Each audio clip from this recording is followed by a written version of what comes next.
নবী দোয়া করেছেন, আল্লাহ ময়দানে কারবালায় হুসাইন রাদিয়াল্লাহু তাআলা কারবালার মাঠে যখন জীবন কুরবান করবে, উম্মতের জন্য যখন তার কুরবানি কবুল করা হবে, তিনি যখন সেলটা দেহ থেকে জুদা করে দিবে, আল্লাহ এই সময়ে আমার নাতি হুসাইনকে তুমি ধৈর্য দান করো, সাবার দান করো। হুসাইন যেন সেই পরীক্ষার মধ্যে আল্লাহ সফল হতে পারে। আমি রাহমাতাল লিল আলামিন তার জন্য এই ধৈর্যের দোয়া করছি, তুমি কবুল করে নাও। জুড়ে বলেন।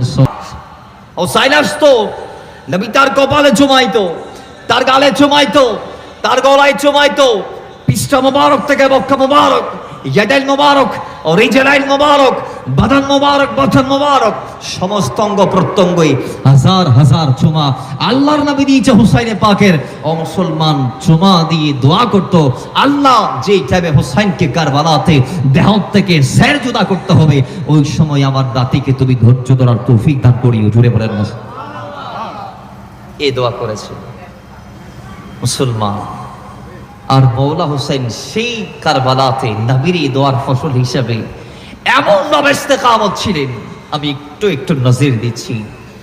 মৌলা হুসাইন কারবালায় যাওয়ার আগে ওনার প্রতিনিধি পাঠাইলেন হযরত মুসলিম ইবনে আকিলকে, দুই সন্তান সহ।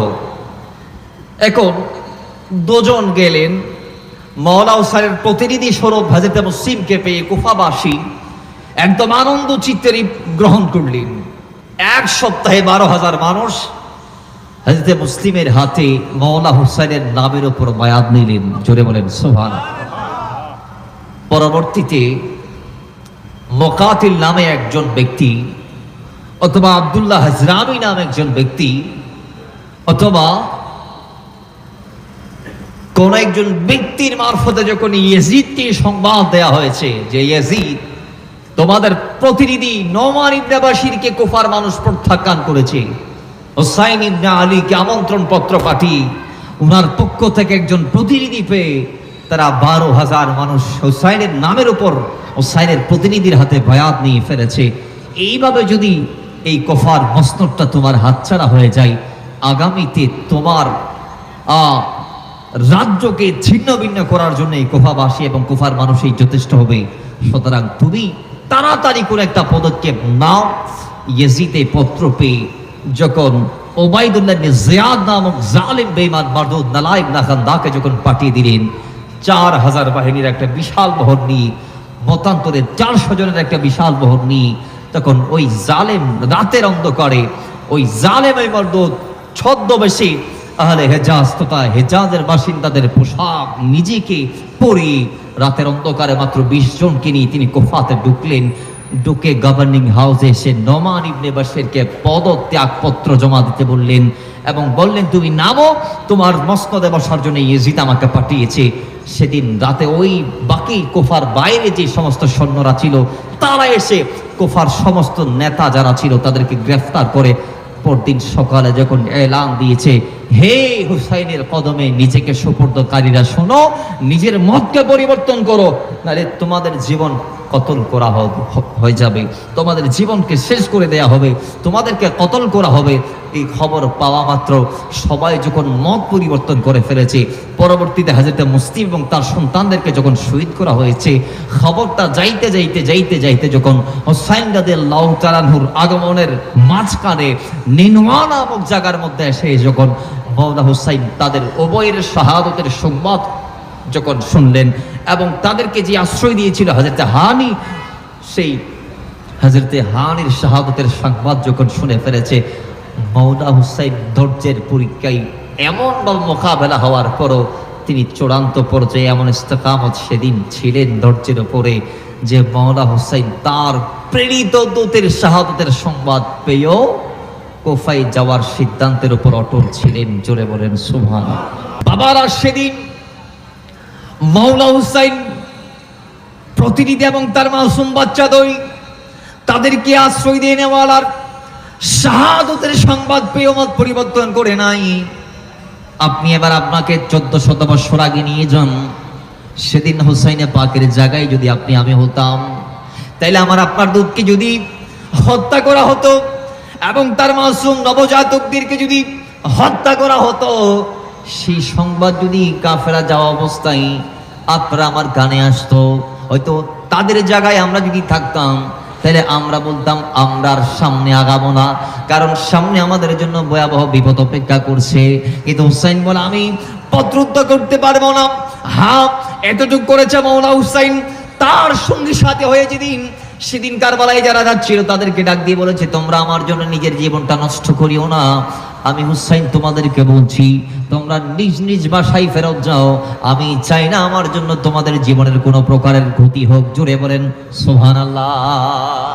এতটুকু বলেছে যে এদের শাহাদাতের সংবাদ পাইলাম, তোমরা ফেরত যাও, আমি কিন্তু ফেরত যাইতে পারবো না। কারণ কই আমি হুসাইন তো কারবালায় যাচ্ছি, ফেরত আসার জন্য নয়। ওই যে বাসপানের সময় আমার নানাকে আমি ওয়াদা দিয়েছিলাম। এজন্য একজন কবি সুন্দর করে বলেছেন যে নবীকে নওয়াসে হুসাইন ইবনে হায়দার লড়কপন কা ওয়াদা নিভানে চলে হে। জোরে বলেন না সুবহানাল্লাহ। सुइए करबला में 72 को लेकर हुसैन अपने घर को लौटाने चले हैं। জোরে বলেন সুবহানাল্লাহ। হুসাইন তো কারবালায় যাচ্ছে, ওই ছোট অবস্থায় নানাকে ওয়াদা দিয়েছিলেন। নানা বলেছে হুসাইন তোমার কুরবানি উম্মতের জন্য কবুল করা হয়েছে।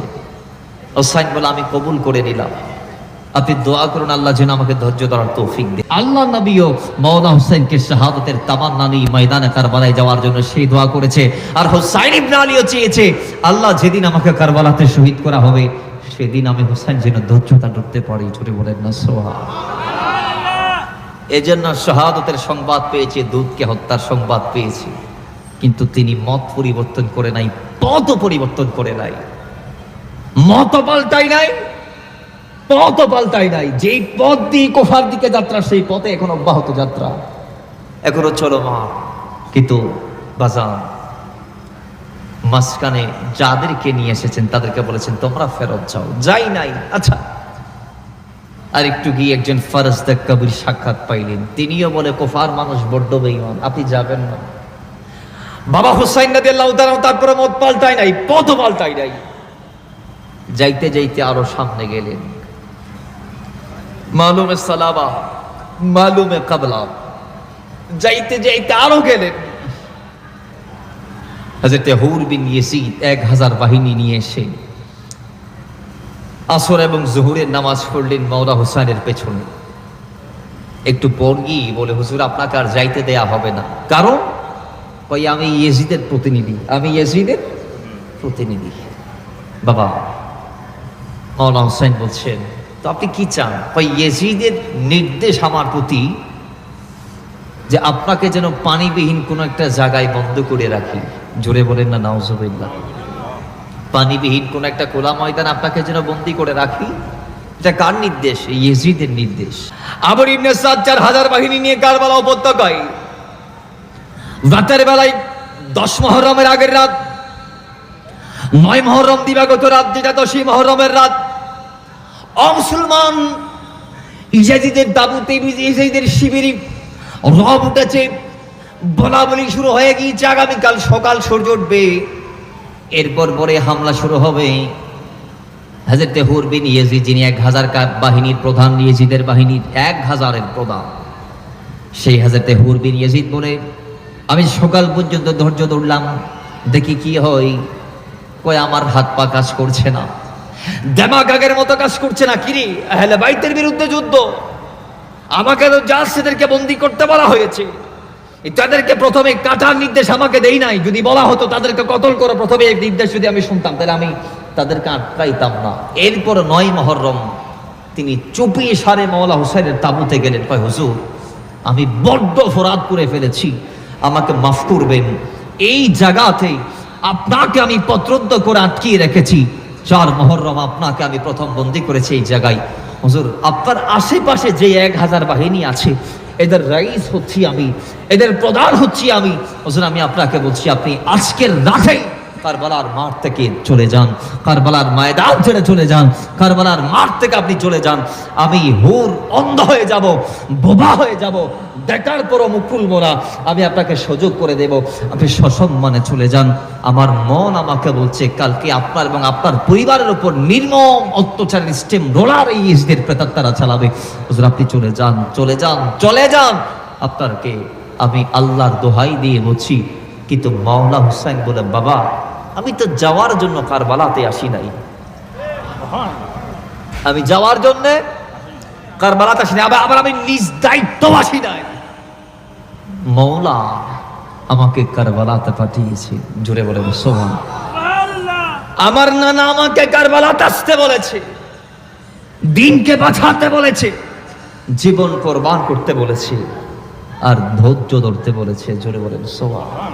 স্নেহ কে কারবালা মে আদা করে দিয়া अपने नाना की वादा वफा कर दिया सभी को चुम्मती की खातिर फिदा कर दिया सभी को चुम्मत की खातिर फिदा कर दिया घर का घर सभी सपोरे दे खुदा कर दिया घर का घर सभी सपोरे दे खुदा कर दिया उस हुसैन इब्न हैदर पिला को सलाम सलाम আসসালাম ইয়া হুসাইন হে মোর হুসাইন তোমায় সালাম হে মোর হুসাইন তোমায় সালাম মেরে